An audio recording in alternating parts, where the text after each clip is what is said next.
Alors, mes chéris, pourquoi c'est la France qui imprime l'argent africain? Pourquoi? Hein? Ça, c'est quelque chose qu'il faut qu'on en parle. Oui.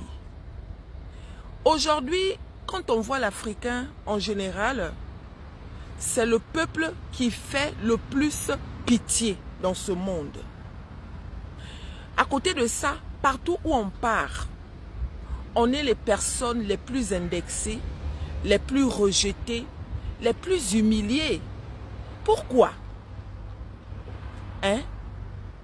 C'est bien beau de dire que les Africains ne restent pas chez eux. Oui, c'est bien beau de le dire. Mais pourquoi les Africains ne veulent pas rester chez eux? Pourquoi? À côté de ça, nos dirigeants, les dirigeants de nos pays, qu'est-ce qu'ils en pensent par rapport à tout ça?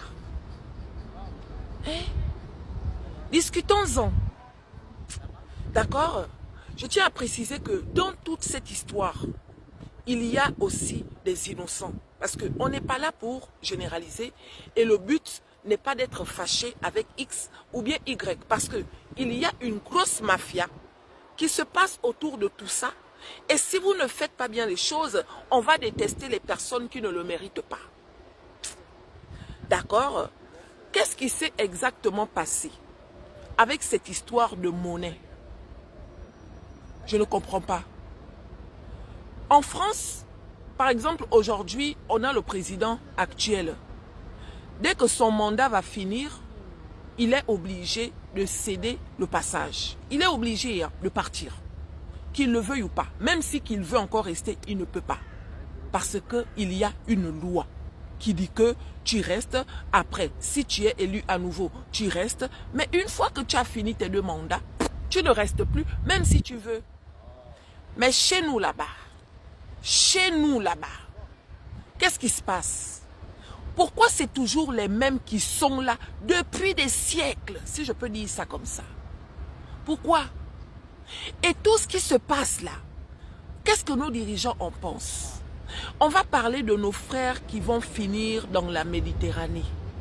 À chaque fois qu'il y a des problèmes avec ce problème de Méditerranée là, nos dirigeants sont silencieux, hein? À croire qu'ils sont contents du fait que beaucoup d'Africains passent par des conditions assez bizarres et se donnent la mort, on va dire, aussi facilement. À croire qu'ils sont contents, hein? Parce que, pourquoi ils n'agissent pas? Pourquoi quand on se fait humilier dans des pays où on veut aller se chercher, sachant que les personnes chez qui on part se chercher viennent aussi chez nous? Pourquoi quand ça nous arrive là-bas, nos dirigeants ne disent rien? Hein? En parlant des Africains, est-ce que vous avez remarqué que même nous-mêmes les Africains, on ne s'entend pas? On va parler de quand nous sommes en Afrique là-bas.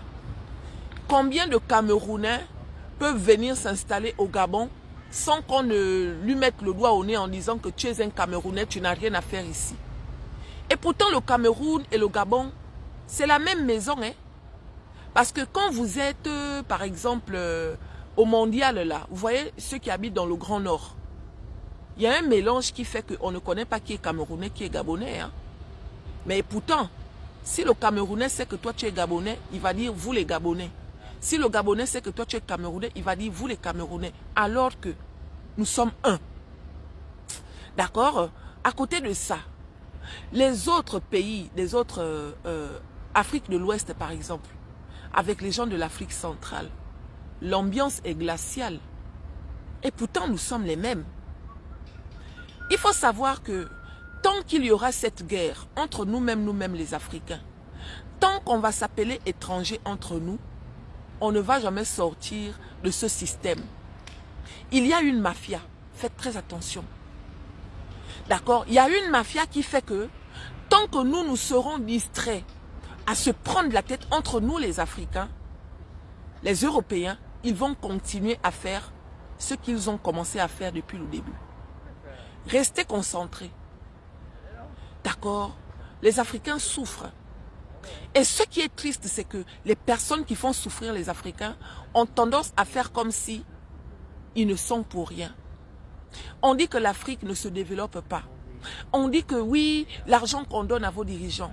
Mais nos dirigeants là, dans la majorité des cas, ils travaillent pour les Européens.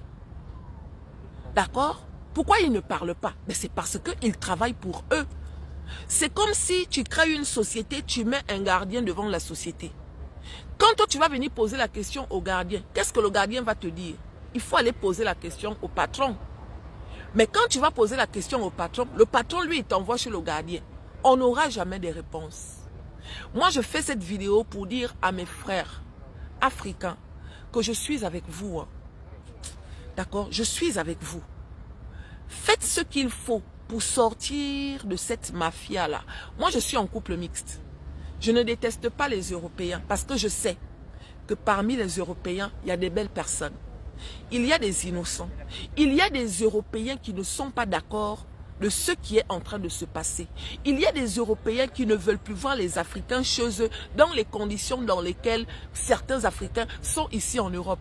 Et ces Européens-là, s'ils pouvaient détacher le nœud qui lie les Africains avec les Européens, ils allaient le faire.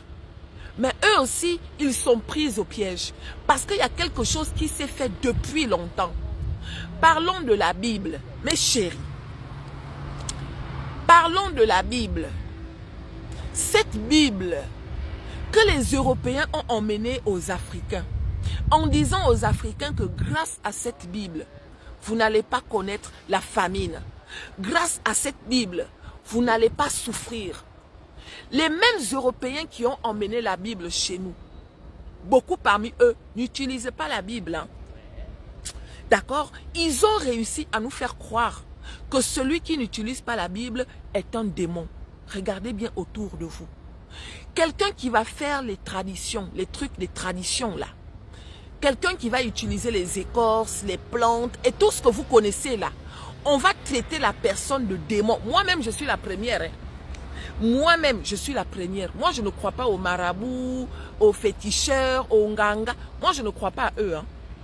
Vous comprenez? Mais pourtant, j'ai la Bible entre mes mains. Est-ce que vous voyez? Moi, j'avoue, hein. Et pourtant, j'ai la Bible entre mes mains. Je ne suis jamais rentrée dans un temple façon là, pour aller faire les choses façon là. Mais je vais à l'église. D'accord? Regardez un peu comment les églises poussent en Afrique. Comme si c'était des champignons. Dans tous les pays africains. Dans presque tous les quartiers des pays, mes chéris, des villes et autres. Il y a des églises. Il n'y a pas un peuple qui prie plus que l'homme africain. Il n'y a pas. Il n'y a pas. Mais pourtant, c'est l'homme africain qui souffre le plus. L'homme européen qui ne prie pas, qui ne croit pas. Mais regardez un peu comment ils vivent. Je suis venu donner ma part de contribution, hein? Mes chéris, je suis venu donner ma part de contribution. Mais dans ma contribution, j'aimerais dire à certaines personnes de ne pas généraliser. Ne généralisez pas. Il y a des innocents partout. De la même manière qu'il y a la mafia chez nous les Africains, entre nous-mêmes Africains là. Étant donné qu'il y en a qui ont signé un pacte avec les Européens, c'est de la même manière qu'il y a des innocents chez les Européens. Ils ne sont pas tous mauvais. Voici pourquoi moi, personnellement, j'interviens à chaque fois que les gens ont tendance à généraliser. On ne peut pas généraliser. Tout le monde n'est pas mauvais. Tout le monde n'est pas responsable. La vraie mafia, c'est... Il faut aller là-bas. D'accord? Il faut trouver là où se trouve la vraie mafia. Comme ça, chacun sera en paix. Ce n'est pas normal qu'un peuple puisse souffrir comme le peuple africain. Ce n'est pas du tout normal. Les richesses de l'Afrique sont pillées jour et nuit. On ne voit pas l'argent. L'Africain souffre, l'Africain galère. Mais les dirigeants africains, ils ne disent rien, ils ne font rien. Ils ont l'argent dans leur poche. Pendant ce temps, le peuple est en train de souffrir. Dans certains pays, il va y avoir les élections là. Ça veut dire que ta voix ne compte même pas. Tu ne peux pas, même si tu vas voter, en allant voter là, ta voix ne compte pas parce que tu votes ou pas, ils savent déjà qui est élu. Est-ce que comme ça c'est bien? En Europe, si tu n'aimes pas le président, tu peux le dire haut et fort, mais en Afrique, fais l'erreur. Fais l'erreur de dire à un président que ce que tu fais n'est pas bien. Tu vas voir là où tu vas finir. Que Dieu protège l'Afrique. Que Dieu nous vienne en